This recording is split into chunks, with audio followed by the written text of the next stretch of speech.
இதில் வந்து பார்த்திங்கன்னா 505 திட்டங்களில் ஆணைகள் வெளியிடப்பட்டு இந்த திட்டங்கள் நிறைவேற்றப்பட்டிருக்கக்கூடிய திட்டங்கள், அதே போல் பணிகள் நடைபெற்று கொண்டிருக்கக்கூடிய திட்டங்கள், இதில் 364 திட்டங்களுக்கு அரசு ஆணைகள் வெளியிடப்பட்டு அந்த பணிகள் இப்போது நடைபெற்று கொண்டிருக்கிறது. அதே மாதிரி சில திட்டங்கள் முடிவெற்றிருக்கிறது, மிக பெரும்பான்மையான திட்டங்கள். அதே போல் அரசினுடைய பரிசீலனையில் இப்போது இருக்கக்கூடிய திட்டங்கள் 40 திட்டங்கள். ஆக அரசினுடைய ஆக்டிவ் கன்சர்வேஷனில் இருக்கக்கூடிய திட்டங்கள் 40 திட்டங்கள். ஆக மொத்தம் செயல்பாட்டில் இருக்கக்கூடியவை, நடந்து நிறைவேற்றப்பட்டிருக்கக்கூடியவை, இப்போது அரசினுடைய பரிசீலனையில் இருக்கக்கூடிய ஆகிய மூன்றும் இணைந்து பார்ப்பேன் சொன்னால் 404 திட்டங்கள் இந்த வகையிலே அவை அமைந்திருக்கிறது. இது சொன்ன திட்டங்களை தவிர சொல்லாத பல திட்டங்களையும் நாங்கள் நிறைவேற்றி வந்திருக்கிறோம் என்பதை நீங்கள் அறிவீர்கள்.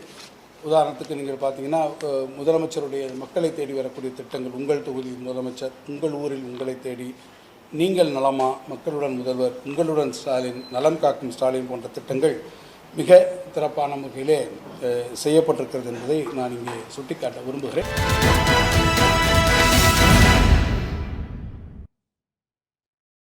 வணக்கம். கேள்விக்களம் நிகழ்ச்சிக்கு உங்களை வரவேற்கிறோம். திராவிட முன்னேற்றக் கழக அரசு மீது எதிர்க்கட்சிகள் பல்வேறு விமர்சனங்களை வச்சு வந்த சூழலில் தான் இன்றைக்கு அமைச்சர்கள் தங்கம் தென்னரசு, கோவி செலியன், அதே போல் சிவசங்கர் ஆகிய 3 பேரும் கூட்டாக செய்தியாளர்கிட்ட பேசினாங்க. அப்போது சில விஷயங்களை பகிர்ந்திருக்காங்க. அவை அத்தனையும் ரொம்ப மிக முக்கியமானதாக பார்க்கப்படுது. அதாவது, திராவிட முன்னேற்ற கழகத்துடைய தேர்தல் அறிக்கையில் 505 வாக்குறுதிகளை நாங்கள் கொடுத்துருந்தோம். அதில் 364 முழுமையாக நிறைவேற்றியிருக்கோம். அது மட்டும் இல்லாமல் 40 திட்டங்கள் அரசோட பரிசீலனையில் இருக்குது அப்படின்னு சொல்லி அமைச்சர்கள் இந்த செய்தியாளர் சந்திப்பில் குறிப்பிட்டிருக்காங்க. அது மட்டும் இல்லாமல் இன்னும் சில விஷயங்களை சொல்கிறாங்க. நாங்கள் வாக்குறுதியில் கொடுத்தது வேற, கொடுத்தது இல்லாமல் சொல்லாமல் நாங்கள் நிறைவேற்றின திட்டங்கள் அப்படிங்கிறது ஏராளம் அப்படின்னு சொல்லி அதையும் பட்டியலிட்டு காட்டுறாங்க. இந்த நேரத்தில் அதிமுக தொடர்ந்து முன் வச்சுட்டு இருக்க குற்றச்சாட்டு அப்படிங்கிறது, திராவிட முன்னேற்ற கழகம் தேர்தல் அறிக்கையில் சொன்ன விஷயங்களை இது வரைக்கும் செயல்படுத்தலை, ரொம்ப குறைந்த 2%, 3% தான் நிறைவேற்றிருக்காங்க அப்படிங்கிற குற்றச்சாட்டை எடப்பாடி பழனிசாமி போகும் இடங்கள்லாம் முன் வச்சுட்டு இருக்கக்கூடிய சூழலில் இன்றைக்கு அமைச்சர்கள் 3 பேரும் தெளிவாக அது குறித்து விளக்கம் அளிச்சிருக்காங்க. தேர்தல் வாக்குறுதிகளை நிறைவேற்றுறதில் திராவிட முன்னேற்ற கழக அரசுக்கு என்ன மாதிரியான சவால்கள் அப்படிங்கிறது இருக்குது, இல்லை அந்த சவால்கள் எல்லாம் மீறி இந்த வாக்குறுதிகள் நிறைவேற்றி அதில் சாதித்து காட்டிட்டாங்களா அப்படிங்கிறத பற்றி தான் இன்றைய கேள்விகள் நிகழ்ச்சியில் விரிவாக பேசியிருக்கோம். அதில் பங்கேற்க திராவிட முன்னேற்ற கழகத்திலிருந்து அதனுடைய செய்தியாளர் சூர்யா கிருஷ்ணமூர்த்தி, பத்திரிகையாளர் கே கார்த்திகேயன், அரசியல் ஆய்வாளர் பெருமாள் மணி, இவர்களோடு பட்டய கணக்காளர் சுந்தர்ராமன். அனைவருக்கும் வணக்கம். நான் எல்லாரோட முதல் பார்வையும் கேட்டுறேன். முதல்ல சுந்தர்ராமன்ட்ட ஆரம்பிக்கணும். சுந்தர்ராமன், இன்றைக்கி அந்த செய்தியாளர் சந்திப்பை நீங்களும் பார்த்துருப்பீங்க. 505 வாக்குறுதிகளில் நாங்கள் 364 நிறைவேற்றிட்டோம் அப்படின்னு சொல்லி அமைச்சர்கள் குறிப்பிட்டு பேசியிருக்காங்க. இன்னும் 40 பரிசீலனையில் இருக்குது அப்படின்னு சொல்லியிருக்காங்க. இதை எப்படி பார்க்குறீங்க? முதல் பார்வை, உங்களோட பார்வை. இந்த 360 வாக்குறுதிகளை இம்ப்ளிமெண்ட் பண்ணியிருக்கோம் அப்படின்னு சொல்கிறது எப்படி ஒரு 60% நாங்கள் பாஸ் அப்படின்ட்டு சொல்கிறாங்களா அப்படின்னு தெரியல எனக்கு. இதில் நம்பர்ஸோட குவாலிட்டேட்டிவாக சொன்ன ப்ராமிசஸ் எதெல்லாம் இம்ப்ளிமெண்ட் ஆயிருக்கு அப்படின்றது தான் முக்கியம். நான் கேட்குறேன், இன்றைக்கி சொல்கிறாங்க ஃபிஸ்கல் டெஃபிசிட் 4.91%லேருந்து 3.49%ஆக கம்மியாயிருக்கு அப்படின்னு சொல்கிறாங்க. அப்போ ஏன் சார் தமிழ்நாடு டாப் 3 இன்டெப்டட் ஸ்டேட்ஸில் இருக்குது அப்படின்னு சொல்கிறாங்க? நம்மளுடைய டோட்டல் டெப்ட் பார்த்திங்கன்னா 7.5 lakh crores, இன்ட்ரெஸ்ட் பேமெண்ட்ஸ் மட்டுமே 62,000 crores. ரெண்டுமே எஜுகேஷன் அண்ட் ஹெல்த் பட்ஜெட்டோட கம்பைண்டாக அதிகமாக இருக்குது. அதாவது இவங்க சொல்கிறாங்க, mid day meal and breakfast schemes covers 65 lakhs children daily அப்படின்னு சொல்கிறாங்க. அப்போ ஏன் ட்ராப் அவுட் ரேட்ஸ் 4.9% இருக்குது அப்பர் ப்ரைமரியில்? நான் கேட்குறேன். செகண்டரி ஸ்டாண்டர்ட்ஸில் 9.6% இருக்குது. இடைநிற்றல் அப்படிங்கிறது குறைஞ்சுதானே இருக்கு. 45% ஆஃப் முடிச்சிடுறேன். 45% of class 5 students cannot read class 2 text. அதாவது இது மாதிரியான ஸ்கீம்ஸ்லாம் ஒரு ஆப்டிக்ஸ், இந்த ஏசர் டேட்டா வரைச்சு இது ஒரு ஆப்டிக்ஸ் செட் பண்ணுறதுக்காக மட்டும்தான் இருக்கிறதாக நம்ம பார்க்க முடியுது. அன்எம்ப்ளாய்மெண்ட் ரேட் பற்றி சொல்லியிருக்காங்க. 8.11 lakh youth given jobs, 84,000 trained under skills. So skill certificate கொடுத்துட்டா அது வந்து பர்மனெண்ட் எம்ப்ளாய்மெண்ட்டாக ஆகாது சார். பார்த்தீங்கன்னா தமிழ்நாடோட unemployment rate more than the national average rate. Over 45 lakh பார்த்தீங்கன்னா educated unemployed youth registered in labour bureau as per 2024 labour bureau data records. If jobs really increase ஆயிருக்கு அப்படின்னா why are Tamil Nadu youth migrating to Bangalore, Hyderabad and other GCC countries? Sir நீங்கள் பார்த்தீங்க அப்படின்னா இப்போ வந்து இந்த statements எல்லாமே இருக்கட்டும், நான் கேட்ட இன்னைக்கு ஸ்டேட்மெண்ட்ஸ்லேருந்து நான் என்னுடைய முதல் கட் பார்வையாக 2-3 கேள்விகளை நான் எழுப்பியிருக்கேன். குவாலிட்டேட்டிவ் ப்ராமிசஸ் என்னாச்சு? They have promised subsidy of 5 per liter for petrol, இதெல்லாம் பதில் சொல்லணும். 4 per liter ஃபார் டீசல், இது major election promise. They have assured cooking gas cylinder will be given at 500, which would probably benefited millions of households. என்னாச்சு? Qualitative promises தான் ரொம்ப முக்கியம். They have promised a complete waiver of education loans for students. இது வந்து ஒரு பெரிய expectation இருந்தது graduates and job seekersக்கு. In reality பார்த்தீங்கன்னா there is no comprehensive loan waiver scheme. They have highlighted loan waivers as a key measure பார்த்தீங்கன்னா farmers reliefக்கு. They promised to fill 3.5 lakh government job vacancies. Metro rail projects for other suburban cities, Madurai and Trichy. Sundararaman இல்ல நீங்க அதை வந்து எழுதி வச்சுட்டு நீங்க வந்து வாசிக்க வேண்டாம். நான் வந்து நேரடியாக கேட்குறேன். கொஞ்சம் இல்ல பார்த்துட்டு இருக்கிற மக்கள் வந்து சாமானிய மக்களும் பார்த்துட்டு இருக்காங்க. நீ கொஞ்சம் தமிழ்லேயே பேசலாம். இல்ல இப்போ ஸ்கீம்ஸ் பேரு சில இம்பார்ட்டன்ட் டேர்ம்ஸ் மட்டும் தான் சார். நான் இல்ல அதை சொல்லுங்க. காலை உணவு திட்டம்னா எல்லாருக்கும் புரியும். இது மாதிரியான 360 இது மாதிரி வந்து 360 ஐட்டம்ஸ் நாங்க ஃபில் பண்ணிட்டேன் அப்படின்னு சொல்லிட்டு குவாலிட்டேட்டிவ் தி ப்ராமிசஸ் வந்து ஹைட் பண்ணியிருக்காங்க. இவங்களுடைய ஃபினான்ஷியல்ஸ் நம்பர்ஸ் பார்த்தீங்க அப்படின்னா டெப்ட் ரெடியூஸ் பண்ணியிருக்கோன்னு சொல்றாங்க, ஆனால் ஃபிஸ்கல் டெபிசிட்டை கம்மி பண்ணியிருக்கோன்னு சொல்றாங்க, ஆனால் டெப்ட் எங்கேயோ கிடக்கு 7.5 lakh crores இருக்கு. சார் எப்பயுமே நீங்கள் பார்த்தீங்கன்னா இன்னைக்கு வந்து ஆரம்பிக்கும் போதே சொல்கிறாங்க 897 MOU signed worth 10.28 lakh crores அப்படின்னு. சார் ஜென்ரலி பார்த்தீங்கன்னா Tamil Nadu has a good rate of the industrial conversion of this MOUs.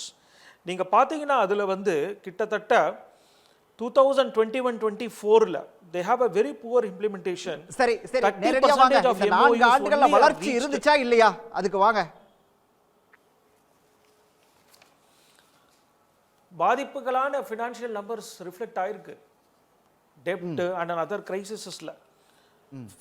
இது எல்லாமே வந்து பார்த்தோம் அப்படின்னா இந்த டேட்டாஸ் எல்லாமே இண்டஸ்ட்ரி ஸ்லோ டவுன் அது மாதிரி இருக்கிற நம்பர்ஸை ஒரு பாசிட்டிவ் ரிஃப்ளெக்ஷன்ஸு ஒரு ஹைப் கொண்டு வரணுன்றதுக்கான ஒரு மீட்டிங் தானே தவிர்த்து இட்ஸ் அ கம்ப்ளீட் ஒயிட். சரி ஓகே நான் மற்றவங்களோட பார்வையும் கேட்டு வந்துடுறேன். சூர்யா, இது ஒரு ஹைப்பை உண்டாக்கக்கூடிய விஷயமா தான் இன்றைய செய்தியாளர் சந்திப்பு இருந்துச்சு.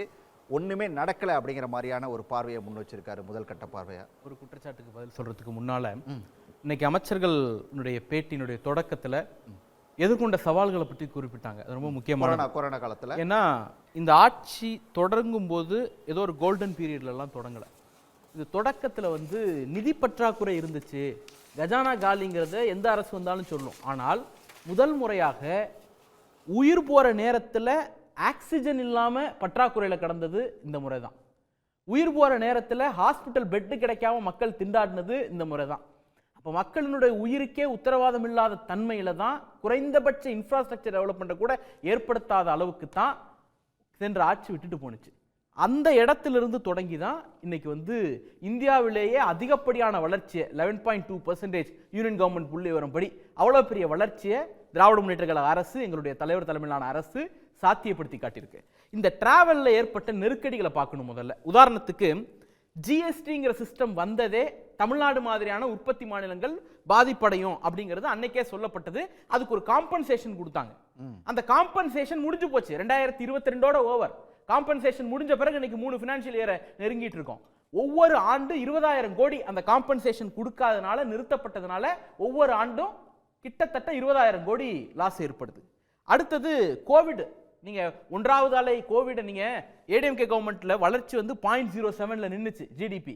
அதுக்கு உடனே என்ன பண்ணாங்க, கோவிட் காரணம்னாங்க. Covid first wave ADMK face பண்ணுச்சு, covid second wave Dravida Munnetra Kazhaga அரசு ஃபேஸ் பண்ணுச்சு. ஃபர்ஸ்ட் வேவ் வந்து கம்பேரிட்டிவ்லி ரெண்டாவது அலையை விட குறைவான தாக்கத்தை தான் ஏற்படுத்தினுச்சு. 8.9 லட்சம் பேர் தான் தமிழ்நாட்டில் பாதிக்கப்பட்டாங்க. ரெண்டாவது அலையில ஏறக்குறைய 17 லட்சம் பேர் பாதிக்கப்பட்டாங்க. 2.5 பங்கு அதிகம். அப்ப பாதிப்பு அவ்வளவு அதிகம். அந்த பாதிப்பையும் கடந்து தான் பாசிட்டிவ் growth அந்த ஆண்டிலேயே கொடுத்தோம். இது ரெண்டாவது.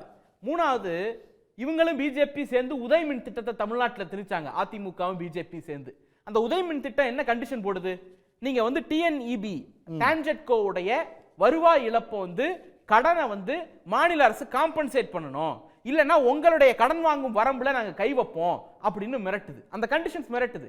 அதனால என்ன, போன ஆண்டு 17,200 கோடி, இந்த ஆண்டு 14,500 கோடி மாநில அரசினுடைய நிதியிலிருந்து அந்த கடனை காம்பன்சேட் பண்றதுக்கு எடுத்து கொடுத்துருக்கோம். இந்த நெருக்கடி ஏடிஎம்கே காலத்துல இல்ல. இது வந்து புதிதாக திணிக்கப்பட்ட நெருக்கடி. சிஎம்ஆர்எல் சொன்னாங்க, புதிய சிஎம்ஆர்எல் கூட விட்டுருவோம். ஏற்கனவே இருந்த Chennai metro rail project second ஃபேஸுக்கே 4 ஆண்டுகள் போராடின பிறகு தானே யூனியன் கவர்மெண்டோட டைப் கொடுத்தீங்க. அது வரைக்கும் மாநில அரசு தானே 63,000 கோடி வரைக்கும் எவ்வளவு பண்ணணுமோ எல்லா செலவும் பண்ணுச்சு. ஆண்டுக்கு 9,000 கோடி எங்க பட்ஜெட்ல இருந்து எக்ஸ்ட்ரீமா தானே கொடுத்து பண்ணோம். அந்த நெருக்கடி ஏற்பட்டுச்சு. இவங்க 2020 கோவிட்க்கு முன்னாடி என்ன பண்ணாங்க, கார்ப்பரேட் டாக்ஸ்ல கட்டு கொண்டு வந்தாங்க. 1 லட்சம் கோடி ஆண்டுக்கு வருவாய் வந்து நாங்க விட்டு கொடுக்கிறோம், அதை நாங்க கடன் வாங்கி காம்பன்சேட் பண்ணிக்கிறோம்னு ஒன்றிய பிஜேபி அரசு முடிவெடுத்துச்சு. இதனால யாருக்கு இழப்பு, அவங்களுக்கு மட்டுமா இழப்பு, மாநிலங்களுக்கு பங்கிட்டு கொடுக்கக்கூடிய வருவாயில குறைஞ்சிச்சு. அவங்க வருவாய் இழப்பை ஈடுகட்டுறதுக்கு கடன் வாங்கிட்டாங்க. மாநில அரசு என்ன பண்றது, அந்த கடனை யார் கொடுக்கறது, கடன் வாங்கினதுல பங்கு கொடுத்தாங்களா, வரி வாங்கினா பங்கு கொடுக்கணும்ல, 41% டிவிடெண்ட்ல டிவிசல் பூல் கொண்டு வந்து கொடுக்கணும்ல, அப்ப கடனை பிரிச்சு கொடுத்தீங்களா என்ன, இல்ல. அப்ப அந்த அடிப்படையில் ஒரு நெருக்கடி ஏற்பட்டுச்சு. இன்னைக்கு ஜிஎஸ்டி ரேட் கட் கொண்டு வர போறாங்க. இதுவும் மாநிலங்கள்ல, அதுவும் குறிப்பா வந்து தமிழ்நாடு மாதிரியான வளர்ந்த பொருளாதார மாநிலத்தை தான் பாதிக்க போகுது. ரொம்ப வேணாம் சார். இன்னைக்கு எதிர்பாராத விதமா மோடி அரசினுடைய டிப்ளமசி தோல்வினால 50% டாரிஃப் வந்து இந்திய பொருட்கள் மீது அமெரிக்கா விதிச்சிருக்கு. யார் அதிகமா பாதிக்கப்படுறா, முதன்மையான பாதிப்பு தமிழ்நாட்டுக்கு தான். 34,000 கோடி ஆண்டுக்கு பாதிப்பு ஏற்படும்னு கைடன்ஸ் நிறுவனம் கணிச்சிருக்கு. இந்த 34,000 கோடி சாதாரணது கிடையாது. ஒரு வருஷத்துக்கு மகளிர் உரிமை தொகை மொத்தமே 13,000 கோடி தான் செலவாகுது. ஒரு வருஷத்துக்கு ஒன்றிய அரசாங்கம் மாநிலத்துக்கு கொடுக்கக்கூடிய, தமிழ்நாட்டுக்கு கொடுக்கக்கூடிய உதவி மானியம் மொத்தமே 20,000 கோடி தான். ஆனா இந்த ஆண்டு ஏற்பட போகிற இழப்பு, இந்த டாரிஃப்னால ஏற்படக்கூடிய இழப்பு 34,000 கோடி. நீங்க ஒரு ஆயில் வாங்கினதுனால 4 குஜராத்திகள் லாபம் அடைறாங்க, நட்டம் அடைகிறது யாரு, இங்க இருக்கக்கூடிய திருப்பூர்ல இருக்கக்கூடிய ஆயத்த ஆடை ஏற்றுமதியாளர்களும், ராமநாதபுரத்தில் இருக்கக்கூடிய இறால் ஏற்றுமதியாளர்களும், கடலூர்ல இருக்கக்கூடிய முந்திரி ஏற்றுமதியாளர்களும் பாதிக்கப்படுறாங்க. சராசரி மக்கள் பாதிக்கப்படுறாங்க. ஆனா லாபம் வேற ஒரு இடத்துக்கு. இந்த நெருக்கடி எதுவும் ஏடிஎம்கேக்கு கிடையாது. அப்படி நெருக்கடி இல்லாத போதே 0.07 தான் வளர்ச்சி கொடுத்தாங்க. கோவிட காரணம் காட்டினா கூட அதுக்கு முன்னாடியே 3.2% வளர்ச்சி தான் இருந்துச்சு. இன்னைக்கு அதை 11.2% வளர்ச்சி அதிகப்படுத்தியிருக்கோம். ஒண்ணு. இது மட்டும் இல்லாம இந்த நெருக்கடிக்கு மத்தியில தான் 505 வாக்குறுதியில 404 வாக்குறுதிகளை எடுத்துக்கிட்டு அதுல பெரும்பகுதியை கிட்டத்தட்ட 404 வாக்குறுதிகளை செயல்பாட்டு கொண்டு வந்திருக்கோம். இவங்க திருப்ப கேட்கறாங்கல்ல, பெட்ரோல் விலையை குறைச்சிங்களா, 3 ரூபா குறைச்சோம். அடுத்த நாள் என்ன பண்ணீங்க, யூனியன் கவர்மெண்ட் உடனே விலையை ஏத்துனாங்க. அப்ப நாங்க குறைப்போம், நீங்க ஏத்திட்டு போனீங்கன்னா உங்களுக்கு லாபம், நாங்க நட்டம் அடையணுமாங்கிற நெருக்கடி இருக்கா இல்லையா? பெட்ரோலா இருக்கட்டும், டீசலா இருக்கட்டும், மெட்ரோ எக்ஸ்டென்ஷனா இருக்கட்டும், கேஸ் சிலிண்டரா இருக்கட்டும், மாணவர் கடனா இருக்கட்டும், இப்படி எதெல்லாம் இவங்க குற்றம் சாட்டுறாங்களோ இதுக்கு தான் அங்க ஒரு விளக்கம் கொடுத்திருக்கோம். 37 திட்டங்கள் ஒன்றிய அரசின் ஒத்துழைப்பு இல்லாததால் நிலுவையில் இருக்குன்னு சொல்லியிருக்கோம். ஒன்றிய அரசு ஒத்துழைப்பு கொடுக்க சொல்லுங்க, 37 திட்டத்தையும் அடுத்த நாள் நாங்க எக்ஸிக்யூட் பண்றோம். கல்வி நிதி 2,000 கோடி கொடுக்க மாட்டாங்க, அந்த அளவுக்கு நெருக்கடி கொடுக்குறாங்க. அந்த நெருக்கடியை தாண்டி தான் இவ்வளவு பண்ணிருக்கோம். நீங்க குவாலிட்டேட்டிவ் குவான்டிடேட்டிவ் பத்தி பேசுறீங்க. நான் என்ன கேட்கிறேன், ஏடிஎம்கே மொத்தம் எத்தனை வாக்குறுதி கொடுத்துச்சு இந்த நேரத்தில் சொல்லுங்க. பிஜேபி மொத்தம் எத்தனை வாக்குறுதி கொடுத்துச்சு, நான் செயல்படுத்துறதை விட்டுருவோம், எத்தனை கொடுத்துச்சு? 505 திமுகவுக்கு எல்லாரும் சொல்றோம்ல வெளிப்படையா. ஏடிஎம்கேல இத்தனை வாக்குறுதி கொடுத்தாங்க, பிஜேபியில இத்தனை வாக்குறுதி கொடுத்தாங்க, சொல்ல முடியுமா? முதல் முறையாக ஒரு அரசாங்கம் தான் கொடுத்த 505 வாக்குறுதியில இத்தனை நம்பர்ஸ் நாங்க எடுத்திருக்கோம், அதுல இத்தனை முடிச்சிருக்கோம், இத்தனை ப்ராசஸ்ல இருக்கு, இத்தனை நெருக்கடியில் இருக்கு அப்படின்னு வெளிப்படையாக டிக்ளேர் பண்ணக்கூடிய தெம்பும் திராணியும் திராவிட முன்னேற்ற கழக அரசுக்கு மட்டும்தான் இருக்கு. வாக்குறுதினாலே என்னன்னே தெரியாம மறந்துட்டு எல்லாத்தையும் குளிதோட்டி புதைச்சிட்டு வாக்குறுதி குறித்து கேள்வி கேட்பதற்கு தார்மீகமே அற்றவர்கள் ஏடிஎம்கே பிஜேபி. ரைட், பெருமாள் மணிகிட்டையும் கேட்டுருவோம். பெருமாள் மணி சார், அதாவது இந்த 4 ஆண்டுகளில் நிறைய சவால்கள், அந்த சவால்களையும் கடந்து நாங்கள் சாதிச்சிருக்கோம் அப்படிங்கிறது சூர்யாவுடைய பார்வையாக இருக்குது. இன்றைக்கி செய்தியாளர் சந்திப்பை பற்றி உங்களோட கருத்து என்ன? முதல்ல முதலமைச்சர் இங்கே இல்லாத ஒரு சூழ்நிலையில் 3 அமைச்சர்கள் 3 முக்கிய இலாக்காக்களை பார்ப்பவர்கள் செய்தியாளர்களை சந்தித்தது அப்படிங்கிறதே ஒரு ஆச்சரியமாகத்தான் இருந்தது. ஆரோக்கியமானதாக கூட எடுத்துக்கலாம்ல. ஆமாம், ஆச்சரியம், அது ஆரோக்கியமான விஷயம்தான். ஏனென்றால் இன்றைக்கு அரசு மக்களோட உரையாடுவது என்பது எப்போதுமே வரவேற்புக்குரிய ஒரு விஷயம்தான். ஆனால் அந்த பவுண்டரி இருக்குல்ல, அது ரொம்ப தெளிவாக இருந்தது. என்னென்னா, நீங்கள் என்ன வாக்குறுதி கொடுத்தீங்க, என்ன அதை நாங்கள் செஞ்சுருக்கோம். இப்போ எதிர்க்கட்சிகளே இந்த அரசின் மீது சொல்லுகிற குற்றச்சாட்டுகளை எந்த இடத்தோட நிறுத்திடுறாங்க அப்படின்னு பார்த்தீங்கன்னா, நீங்கள் தேர்தல் வாக்குறுதி கொடுத்தீங்கல்ல, அதில் எதை நிறைவேற்றுனீங்க அப்படின்னு தான் கேட்குறாங்க.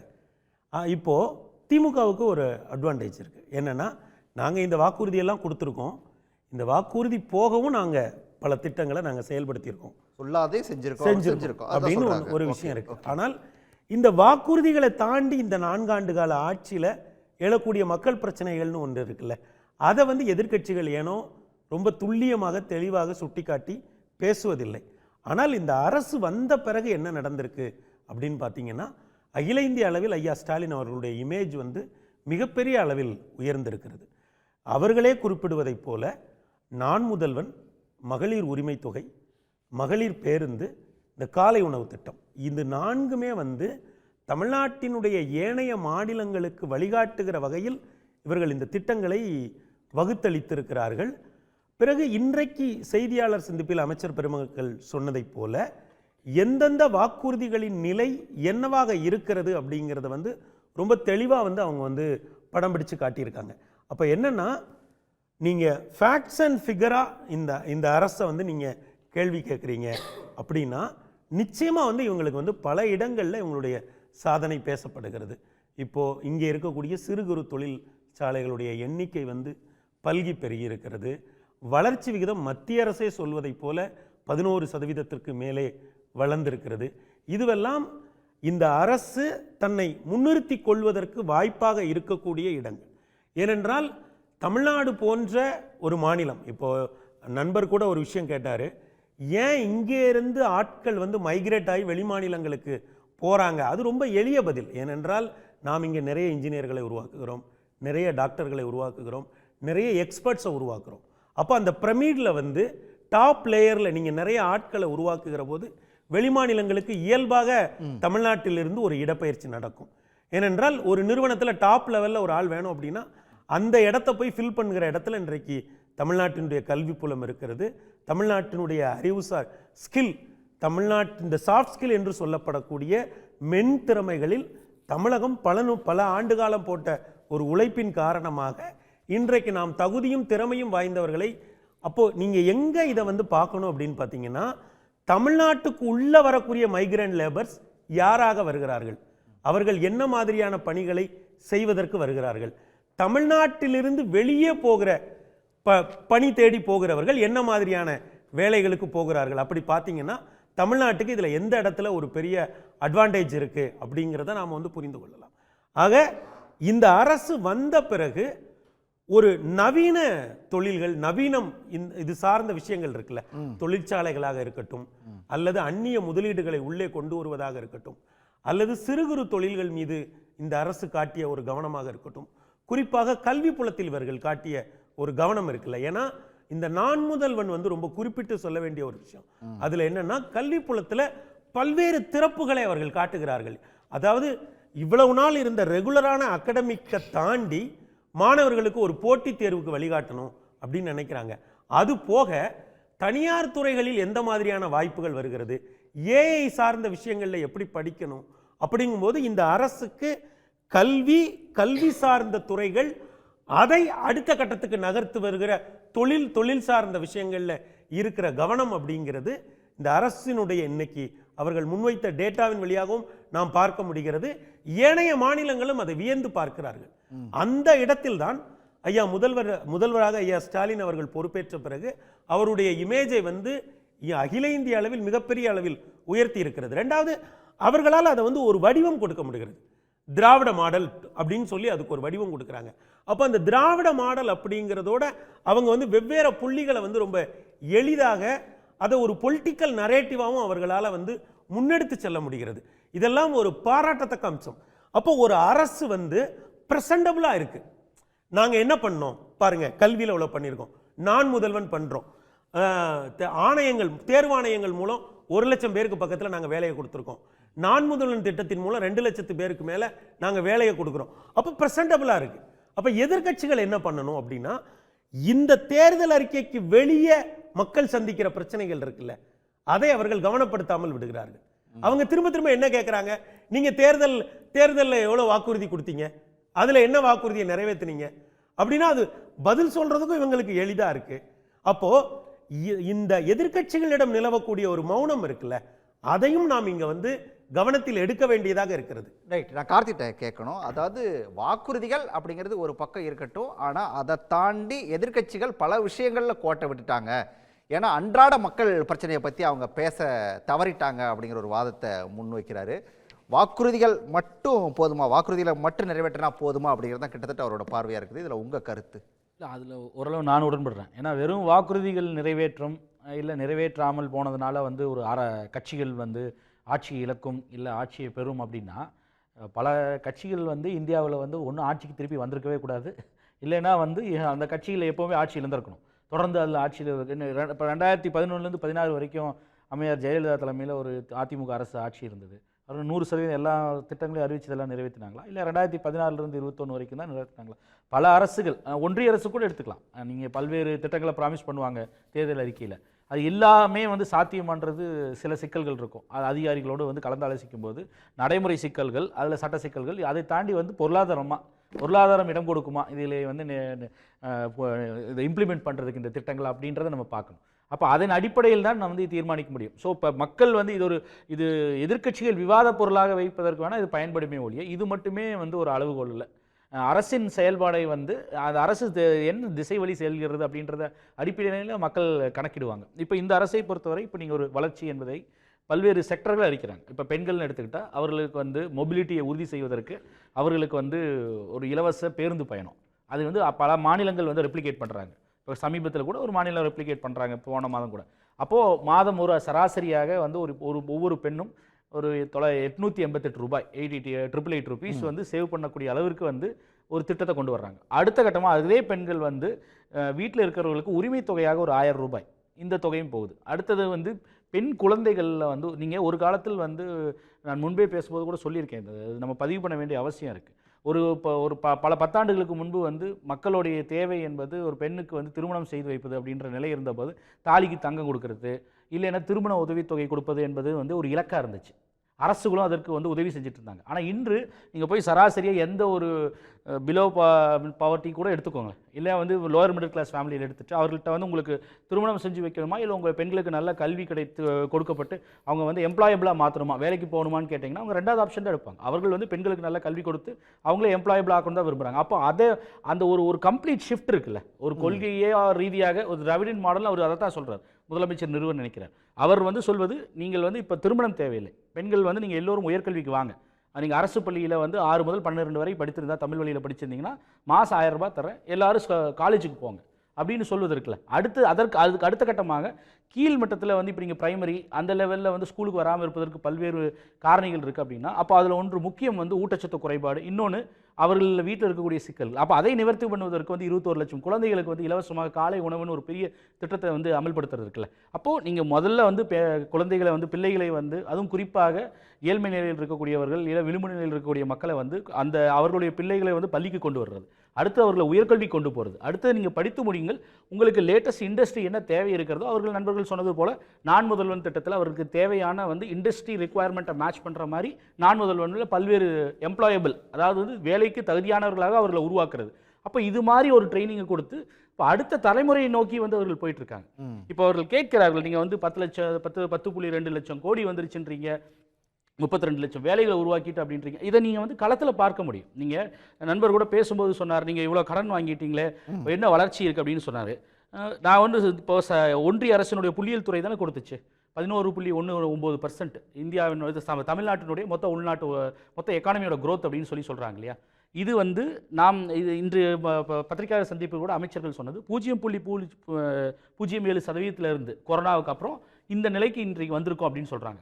இங்கே இது கடைசியாக இதுக்கு முன்பு வந்தது இதே போல் நிலை வந்து பார்த்தீங்கன்னா 2019 கோயின்சிடென்ட்லி அப்பொழுதும் திமுக அரசு தான், அப்பொழுது கலைஞர் கருணாநிதி அவர்கள் வந்து முதலமைச்சராக இருந்தார். அப்போ 13.12%.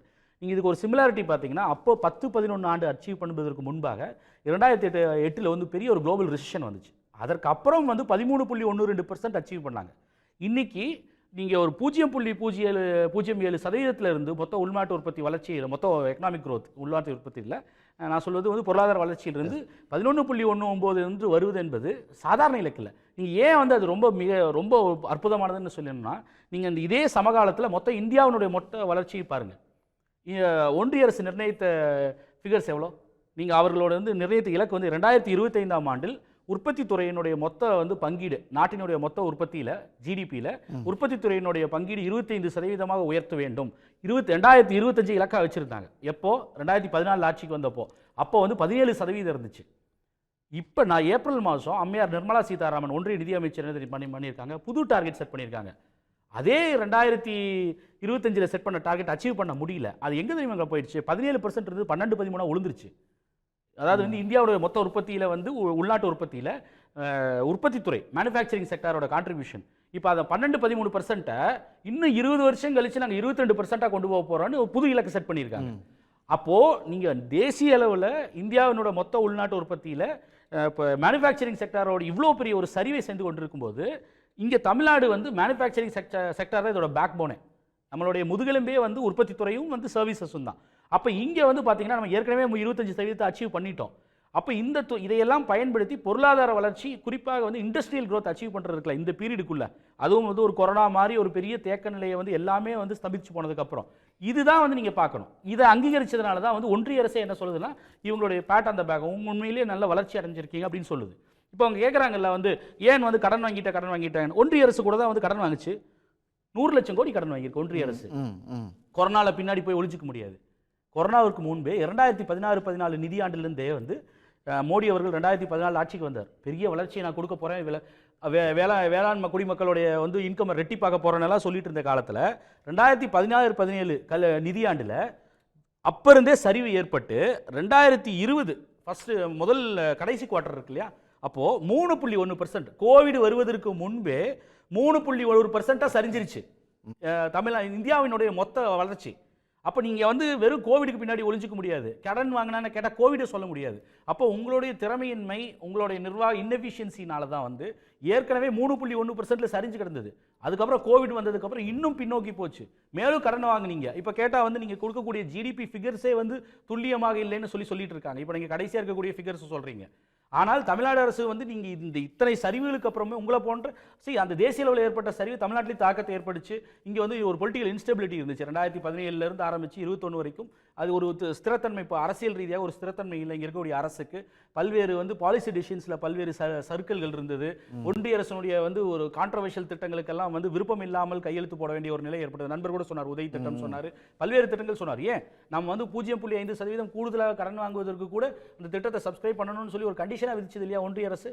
அதெல்லாம் நடந்தது கோவிடுக்கு அப்புறம். அப்போது இந்த நிலைகளில் இருந்து இத்தனை பிரச்சனைகள், ஜிஎஸ்டி வாங்க போயிடுச்சு, இப்போ இன்னும் ஜிஎஸ்டி கடுமையாக போகுது, நமக்கு இன்னும் இழப்புகள் அதிகமாக போகுது, வரவேண்டிய நிதிகள் வர்றதில்லை. சமகிர சிக்ஷா திட்டத்தில் 2190 கோடி தமிழ்நாட்டுக்கு தரம் இருக்கிறார்கள்.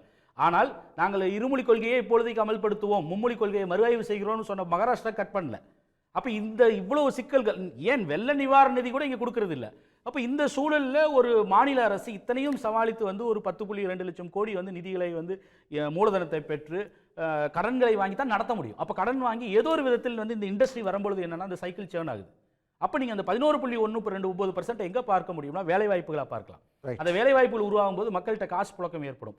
வெறுமனே வந்து 1000 கோடி ரூபாய்க்கு 1000 கொடுக்குறாங்க அப்படின்னு சொல்லி ஏளனம் செய்பவர்களுக்கு அதோட முக்கியத்துவம் புரியாது. ஆனால் உண்மையிலேயே 1000 ரூபாய் என்பது இங்கே இருக்கக்கூடிய நம் நாட்டில் இருக்கக்கூடிய மக்களுக்கு பெரிய தொகை தான், பெரும்பாலான மக்களுக்கு. ஏன்னா நீங்கள் வந்து எக்கனாமிக் ஃபிகர்ஸ் எல்லாம் ஸ்டாட்டிஸ்டிக்ஸ் எடுத்து பார்த்தீங்கன்னா உங்களுக்கு புரியும். ஒன்றிய அரசு அதை ஒப்புக்கொள்ளும். அதனால தான் ஒவ்வொரு இடத்துலையும் கொடுக்குறாங்க. அதனால தான் வந்து கோவிட் வந்தப்போ கூட பொருளாதார வல்லுநர்கள் சொன்னது எல்லாமே டேரெக்டாக வந்து மக்கள்கிட்ட கேஷ் கொடுங்கன்னு தான் சொன்னாங்க. இந்த அரசு மாறாமல் போய் 2 லட்சம் கோடியே உற்பத்தியாளர்களுக்கு பெரும் பணக்காரர்களுக்கு கொடுத்துச்சு உற்பத்தி பெருகும்னு. யாருமே வாங்காததுக்கு இல்லாதப்போ வந்து போய் அவர்கள்ட்ட பணத்தை கொடுத்துச்சு. ஆனால் இந்த அரசு என்பது மக்கள்கிட்ட கொடுக்க வேணும்ன்றதை உணர்ந்து தான் இப்போ ஒவ்வொரு அரசாக பண்ண ஆரம்பிக்கிறாங்க. மகாராஷ்டிராவில், மத்திய பிரதேசில் இவங்களே தான் பண்ணுறாங்க. அப்போது நீங்கள் மக்கள்கிட்ட இது போய் சேரும்போது 1000 ரூபாயாக இல்லை வந்து தொழில் வளர்ச்சியாக போகும்பொழுது என்னென்னா அந்த சைக்கிள் சேர்ன் ஆகும். அப்போ அவர்கள்ட்ட உற்பத்தி பெருகும், அவர்களுடைய நுகர்வு பெருகும், அதனால மேலும் வேலைவாய்ப்புகள் உருவாகும். இதை பார்க்காமல் நீங்கள் வந்து பொத்தாம் பொதுவாக வந்து எண்ணிக்கைகளை வச்சு 404, 364, 505 அப்படின்னு சொல்லி சுருக்கி பார்த்தீங்கன்னா சில நாட்களுக்கு விமர்சனம் செய்வதற்கு எதிர்க்கட்சிகளுக்கு வசதியாக இருக்கும். ஆனால் இதை பயனடையக்கூடிய மக்கள் 1.16 கோடி பேர் மக்கள் வந்து பெண்கள் வந்து மாதந்தோறும் 1000 ரூபாய் வாங்குறாங்கல்ல, அவர்களுக்கு தெரியும் அந்த 1000 ரூபாயோடைய முக்கியத்துவம். இந்த பேருந்தில் வந்து நம்ம பல இடங்களுக்கு போக முடியாத நிலை, பேருந்துக்கு கட்டணத்துக்கு இல்லாத நிலை இருக்குல்ல, பஸ்ஸுக்கு டிக்கெட் எடுக்க முடியாது. அப்போ அவர்களுக்கு இலவசமாக கிடைக்கிறதில்ல அந்த பஸ், அவங்களுக்கு தெரியும் அதோடைய பலன் என்னன்றது. மாணவர்களுக்கு கிடைக்கக்கூடிய 1000 ரூபாயில் கிடைக்கக்கூடியவர்களுக்கு தெரியும். அப்போ இந்த ஒரு எலிட்டிஸ்ட் பாயிண்ட் ஆஃப் வியூவில் இருந்துட்டு நீங்கள் வந்து இது எல்லாத்தையும் வந்து கிண்டல் மட்டும் செய்பவர்களுக்கு முக்கியமான பல கேள்விகளை முன் வச்சிருக்கீங்க. இதுக்கெல்லாம் பதில் கேட்கணும் சுந்தரராமன்ட்ட. ஒரு சிறிய இடைவேளைக்கு பிறகு பேசலாம். கேள்விக்கலாம் ஒரு இடைவேளைக்கு பிறகு தொடரும். கேள்விக்கிழமை நிகழ்ச்சியை தொடர்கிறது. சுந்தரராமன், உங்ககிட்ட தான் கார்த்திகேயன் சில கேள்விகளை முன் வச்சாரு. அதோட அமைச்சர் தங்கம் தென்னரசு சொன்னதும் கூட ஒன்றிய அரசுகிட்ட இருந்து தமிழ்நாட்டுக்கு கிடைக்க வேண்டிய நிதிகள் பல திட்டங்கள்ல இன்னும் பெண்டிங் இருக்குது, கிடைக்காம இருந்த போதும் நாங்கள் இவ்வளோ திட்டங்களை நிறைவேற்றிருக்கோம் அப்படின்னு சொல்லி சுட்டி காட்டினாரு. இதுக்கு என்ன சார் பதில்? சார், அதாவது நம்மளுடைய டாப்பிக்கே வந்து டிஎம்கே அவங்களுடைய ப்ராமிசஸ் ஃபுல் பண்ணதை பற்றி. பட் இவங்க எடுத்து காட்டுறது வந்து சென்ட்ரல் கவர்மெண்ட்டோட பர்ஃபார்மன்ஸ். இருந்தாலும் நான் கேள்விக்கு பதில் சொல்ல கடமைப்பட்டிருக்கேன். இப்போ சார் சொன்னாங்க கோவிட் போது தமிழ்நாடு மெட் ஆக்சிஜன் டிமாண்ட் அப்படின்னு. சரி, இவங்க நம்ம என்ன சார் ஆக்சிஜன் டிமாண்ட் மீட் பண்ணோம்? எக்ஸ்பிரஸ் ப்ரூஃபோடு நான் காட்டுறேன். ஆக்சிஜன் எக்ஸ்பிரஸ் ட்ரெயின் டிஆர்டிஓவோட பப்ளிகேஷன்ஸ் இருக்குது. Tamil Nadu received 3000 metric ton of oxygen through oxygen express train from central government. 17 lakhs people affect ஆயிருக்காங்க அப்படின்னு சொன்னாங்க.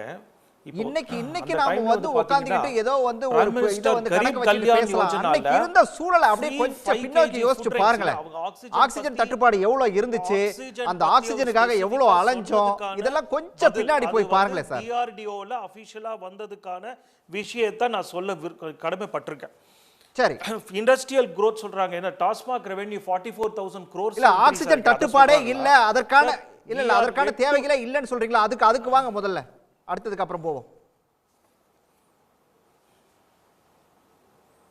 கேள்விக்கு திருப்பி கேளுங்க. நான் சொன்னது ஆக்சிஜன் தட்டுப்பாடுங்கிறதே இல்ல, அதற்கான தேவைகளே இல்லாம இருந்துச்சு அப்படி சொல்ல வரீங்களா? இல்ல சார், அதாவது 650 மெட்ரிக் டன் பர் டே கொண்டு வந்தது அப்படிங்கிறதுக்கு இவங்க சென்ட்ரல் கவர்மெண்ட்ல இருந்து 3000 மெட்ரிக் டன்ஸ் ஆக்சிஜன் வாங்கினதை ஏன் மறைக்கிறாங்க?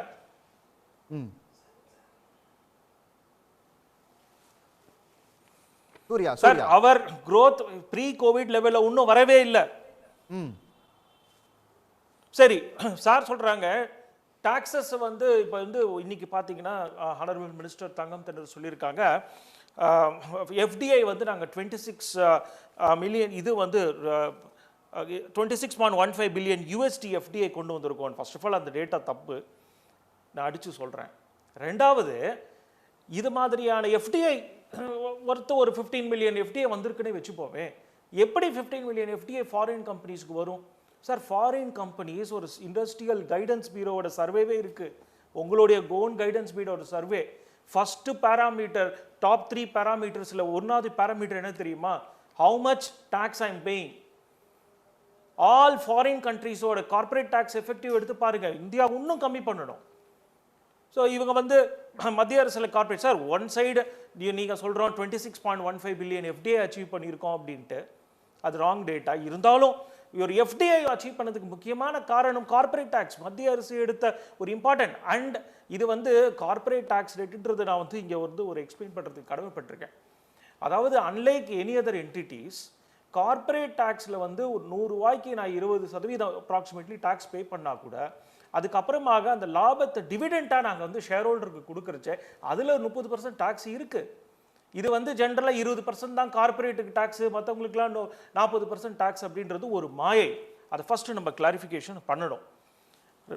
அடுத்தது சார், நீங்கள் பார்த்தீங்க அப்படின்னா இந்த ஜிஎஸ்டி உடைய பர்ஃபார்மன்ஸ் பற்றி சொல்லியிருக்காங்க. Sir 12,000 crores of approx Tamil Nadu கவர்மெண்ட்ஸோட கலெக்ஷன்.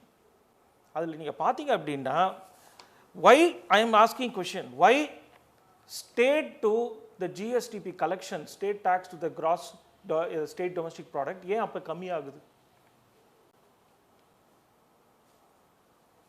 சரி சார் இதெல்லாம் ஜஸ்ட் ஒரு பேப்பர் பேஸ்ட் ரிப்போர்ட்ஸா இருக்கு. நான் கேட்குறேன் whether utilisation, where is a proof? Utilisation reports எங்க?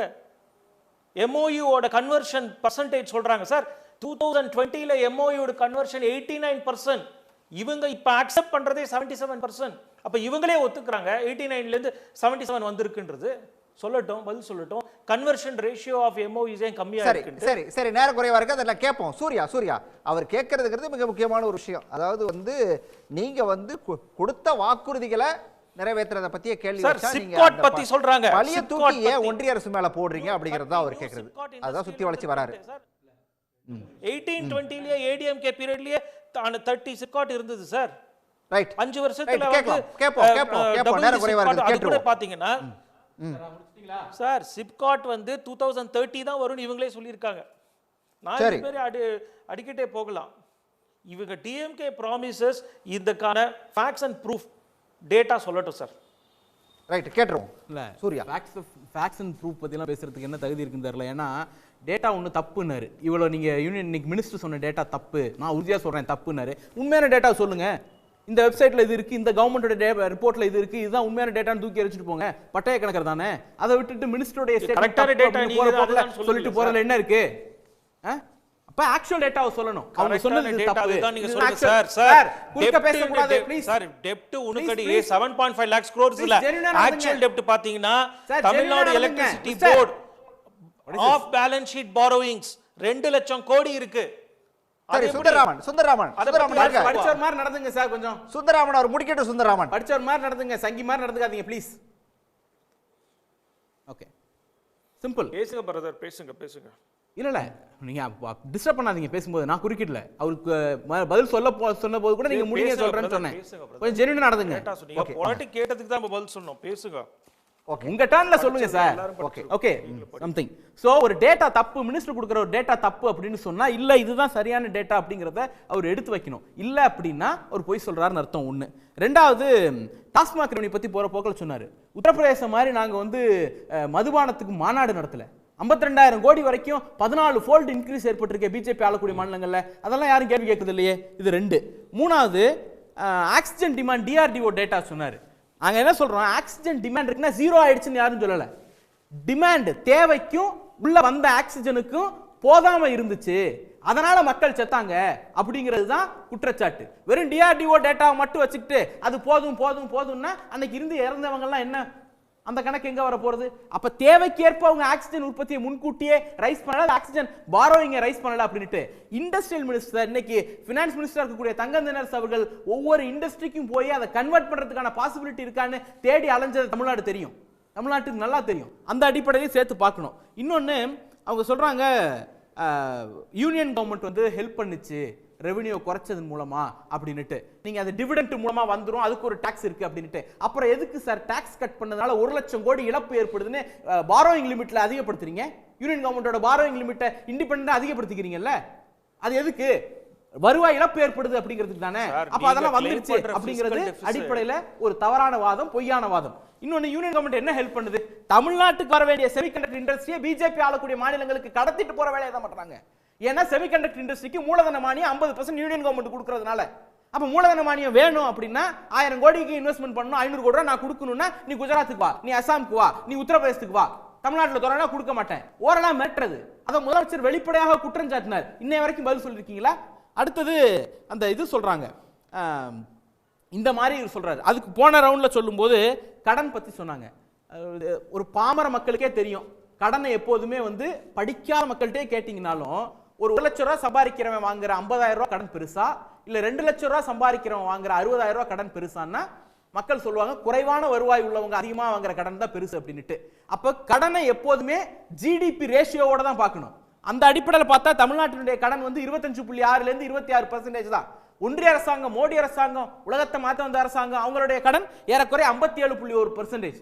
அப்ப அந்த டேட்டாவை நாம எடுத்து பார்க்கணும். மைக்ரேஷன் சொல்றாங்க சார். இன்னைக்கு காலையில ஒரு ப்ரொட்டஸ்ட் நடக்குது. 2000 பேர் சேர்ந்து நேற்று வந்து ஒரு ஆக்சிடென்ட்ல இறந்த அல்லது மேலிருந்து கீழே இறந்த ஒரு வடமாநில தொழிலாளிக்கு ஆதரவாக 2000 பேர் கூடி வடமாநில தொழிலாளர்கள் ஒரு இடத்துல போராட்டம் பண்றாங்க.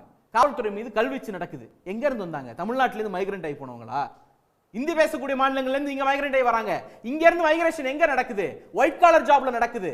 வெறும் ஹைதராபாத்துக்கும் பெங்களூருக்கு மட்டும் கிடையாது. யுஎஸ்க்கு மைக்ரேட் ஆகிறோம், ஜெர்மனுக்கு மைக்ரேட் ஆகிறோம், பல உலக நாடுகளுக்கு ஆகிறோம். யாரும் கூலி வேலைக்கு போகல, எல்லாம் ப்ரொஃபஷனல் கேரியருக்காக தான் போறாங்க அப்படிங்கறதை சேர்த்து பார்க்கணும். இன்னொன்னு இந்த ஒரு நிமிஷம் மட்டும், நீங்க தேர்தல் வாக்குறுதி பத்தி திருப்பி பேசுறோம் சார். தேர்தல் வாக்குறுதியில மகளிர் உரிமை தொகை கொடுப்போம்னு சொன்னோம். 1,25,00,000 பேர் கொடுத்துட்டு இருக்கோம். இன்னும் சில லட்சம் பேர் கொடுக்க போறோம். விடியல் பயணம் சொன்னோம். 1000 ரூபாய் மாசம் சேமிக்கிற அளவுக்கு, பெண்கள் சேமிக்கிற அளவுக்கு அந்த திட்டத்தை இப்போ வரைக்கும் நாட்டுக்கே முன்னோடியா இம்ப்ளிமெண்ட் பண்ணிட்டு இருக்கோம். மகளிருக்கு குழு கடன் தள்ளுபடி செய்வோம், மகளிர் சுய உதவி குழு கடனை தள்ளுபடி பண்ணுவோம் அப்படின்னு சொன்னோம். 1 லட்சம் குழு, 10 லட்சம் பேர் பயனாளர்கள், 2120 கோடியை தள்ளுபடி பண்ணிருக்கோம். நகை கடன் தள்ளுபடி சொன்னோம், 14.5 லட்சம் பேர் பெனிஃபிஷியரி தள்ளுபடி பண்ணிருக்கோம். இதெல்லாம் சொன்னது. சொல்லாததை எடுத்துக்கங்க. வேளாண் மின் இணைப்பு ஏடிஎம்கே ரெஜிம்ல அவங்க விட்டுட்டு போகும் பொழுது இலவச மின்சார இணைப்புக்காக வேளாண் குடிமக்கள், விவசாயிகள் 4.54 லட்சம் அப்ளிகேஷன் பெண்டிங்ல இருந்துச்சு. இந்த கவர்மெண்ட் வந்த பிறகுதான் ஆண்டுக்கு 50,000 அது எல்லாத்தையும் கிளியர் பண்றதுக்கான வேலையில இறங்குச்சு. 50,000 அப்ளிகேஷன் ஒவ்வொரு வருஷமும் கிளியர் பண்றதுக்கு இந்த அரசாங்கம் தான் முடிவெடுத்தது. தமிழ் புதல்வன்ல 3,28,000 பேர் மாசம் 1000 ரூபாய் வாங்குறாங்க. புதுமை பெண்ல 4,25,000 பேர் மாசம் 1000 ரூபாய் வாங்குறாங்க. காலை உணவு திட்டம் போல 20 இருந்து 21 லட்சம் குழந்தைகள் போன்ற உணவு அருந்துறாங்க. நான் முதல் திட்டம், இந்த திட்டத்துல மட்டும் 3 ஆண்டுகள்ல 3,28,000 பேருக்கு வேலை வாய்ப்பு வந்திருக்கு. 30 சிப்காட் 2030 இருந்தாலும் லேண்ட் எடுப்புல இருந்து ஏகப்பட்ட ப்ராசஸ் இருக்குல்ல, இனிஷியேட் பண்ணது இந்த கவர்மெண்ட். பலசில புது 30 SIPCOT, 16 neo tidel park, 3 tidel park, எக்ஸ்போர்ட்ல 26.1 பில்லியன்ல இருந்து இன்னைக்கு 52.07 பில்லியன் உயர்த்தி வச்சிருக்கோம். இதெல்லாம் விட்டுருங்க சார். அண்ணல் அம்பேத்கர் தொழில் முன்னோடி திட்டம், இது எதுவுமே வந்து தேர்தல் அறிக்கையில சொல்லல. யூனியன் கவர்மெண்ட் SC/ST ஓவர்சீஸ் ஸ்காலர்ஷிப்பை கட் பண்ணிட்டு இருக்கிற காலத்துல தமிழ்நாடு கவர்மெண்ட் ஏடிஎம்கே ரெஜிம்ல வெறும் 9 பேர் தான் வருஷத்துக்கு போனாங்க ஆவரேஜா. இன்னைக்கு 190 மாணவர்களுக்கு வெளிநாடுகளுக்கு போய் படிக்கிறதுக்கு ஏறக்குறைய 150 இருந்து 200 கோடி ரூபாய் வரைக்கும் ஸ்காலர்ஷிப் கொடுத்துட்டு இருக்கு. இது தேர்தல் அறிக்கையில சொல்லல. இப்படி தேர்தல் அறிக்கையில சொல்லாத பல திட்டங்களையும் திராவிட முன்னேற்ற கழக அரசு செயல்படுத்தி இருக்கிறது. ஒரு பக்கம் எல்லா நெருக்கடியும் தாண்டி வளர்ச்சியை உறுதி பண்றது, அதுல இருந்து வரக்கூடிய ஈல்ட மக்களுக்கு பகிர்ந்தளிப்பது, இது ரெண்டையும் இந்த அரசு சிறப்பாக செயல்படுத்திக்கிட்டு இருக்கோம். அதுக்கு ஒன்றிய அரசு புள்ளி விவரமே சாட்சி. நிறைவா சொல்லாத பல திட்டங்களை நிறைவேற்றிருக்கோம். இது எந்த அளவுக்கு கை கொடுக்கும்? இல்லை, நிச்சயமா இப்போ தென் மாவட்டங்களை பொறுத்தளவில் நீங்கள் வந்து ரத்னவேல் பாண்டியன் கமிட்டி வந்து ஒரு அறிக்கையை சொன்னாங்க. அப்போ தான் இந்த நாங்குநேரி SEZ அதெல்லாம் வந்து ஒரு திட்டமாக கொண்டு வரப்பட்டது. ஆனால் இன்றைக்கு இருக்கக்கூடிய இந்த அரசு வந்து பார்த்திங்கன்னா தென் மாவட்டங்களில் பல்வேறு பெரிய பெரிய தொழிற்சாலைகள், இதுவரை தென் மாவட்டங்கள் பார்க்காத அளவில் மிகப்பெரிய தொழிற்சாலைகளை எல்லாம் கொண்டு வந்து ஒரு பரந்துபட்ட வளர்ச்சியை வந்து இவங்க உறுதிப்படுத்துகிறாங்க. இப்போ உதாரணத்துக்கு வந்து இப்போ கோயம்புத்தூர் மாதிரியான ஒரு ஊரில் வந்து ஒரு கிரிக்கெட் கிரவுண்ட் தேவை அப்படிங்கிறத இவங்களால் வந்து அனுமானிக்க முடியுது. இப்போ நான் வந்து தமிழ்நாட்டை மதிப்பிடுகிற பொழுது எப்படி பார்ப்பேன்னா, அது ஒரு 1 கோடி அப்படிங்கிறது ஒரு முக்கியமான நம்பர்.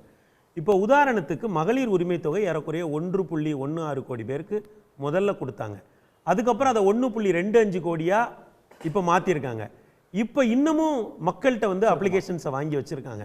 அப்போ என்னென்னா அந்த 1 கோடிங்கிறத அவங்க அதிகரிச்சுக்கிட்டே போகிறாங்கல்ல. ஆனால் நான் முந்தைய இதில் சுட்டி காட்டினேன்ல, இப்போ அதே போல் 1 கோடி வீடுகளுக்கு அரசாங்கம் வந்து மின் கட்டணம் கட்டுது. அப்போ 2 மாதத்துக்கு அவங்க வந்து 100 யூனிட்டுக்கும் குறைவாக மின்சாரத்தை பயன்படுத்துகிறாங்க. மின் பயன்பாடு அப்படிங்கிறது ஒரு வளர்ச்சியினுடைய அறிகுறி. அப்போ எதிர்க்கட்சிகள் அதை கேட்கணும்ல.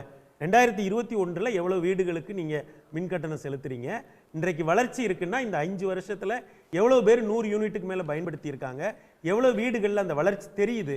அதே மாதிரி பார்த்தீங்கன்னா தமிழ்நாட்டில் ஒரு நாளைக்கு 1 கோடி பாட்டில்கள், மதுபான பாட்டில்கள் நாளொன்றுக்கு விற்பனை ஆகுது. இப்போ ஆண்கள் வந்து அதை வாங்குறத நம்ம கண்ணு முன்னாடி பார்க்குறோம், கடைகள் முன்னாடி இருந்து. அப்போ 2021 ஒரு நாளைக்கு எவ்வளோ பாட்டில் விற்பனையாச்சு இந்த 4-5 வருடத்தில்? இதெல்லாம் எதிர்க்கட்சிகள் கவனத்தில் கொள்ள வேண்டிய இடங்கள். ஏனென்றால் ஆண்கள் வாங்குறாங்கன்னா அதோட பாரதூரமான விளைவுகளை பெண்கள் வீட்டில் சந்திப்பாங்க. அப்போ எதிர்க்கட்சிகள் இது போல கவனம் செலுத்த வேண்டிய 1 கோடி விஷயங்கள் விதின் கோட்ஸ் இல்லைங்களா? ஏன்னா இந்த அரசுக்கு ஒரு கவனம் இருக்கு. நாம வந்து ஒரு தவப்புதல்வன்னு ஒரு திட்டத்தை கொண்டு வராங்க, அரசு பள்ளி அதாவது அரசு பள்ளிகளில் ஆரம்பித்த திட்டத்தை அரசு உதவி பெறும் பள்ளிகளுக்கு கொண்டு போகிறாங்க. அப்படிங்கும்போது ஆளுங்கட்சியிடம் இருக்கக்கூடிய ஒரு வேகம், ஒரு விவேகம், ஒரு உத்வேகம், ஒரு திட்டமிடல், இது எல்லாவற்றிலுமே எதிர்க்கட்சிகள் பின்தங்குது. இன்னொரு கொடுவாய்ப்பு அப்படின்னு தான் சொல்ல வேண்டியதாக இருக்குது. என்னென்னா, தமிழ்நாட்டினுடைய எல்லா ரேடிக்கல் ஃபோர்ஸஸும் ஒரே இடத்துல இருக்கிறதுனால ஒரு ரேடிக்கலான ஒரு வாய்ஸை வந்து அல்லது ஒரு கன்ஸ்ட்ரக்டிவ் கிரிட்டிசிசம் இந்த அரசின் மீது ஒரு கன்ஸ்ட்ரக்டிவான ஒரு அறிவார்ந்த விமர்சனம் வந்து நம்மால கேட்க முடியலங்கிறது ஒரு ஒரு குறைபாடாக பார்க்க வேண்டியதாக இருக்கிறது.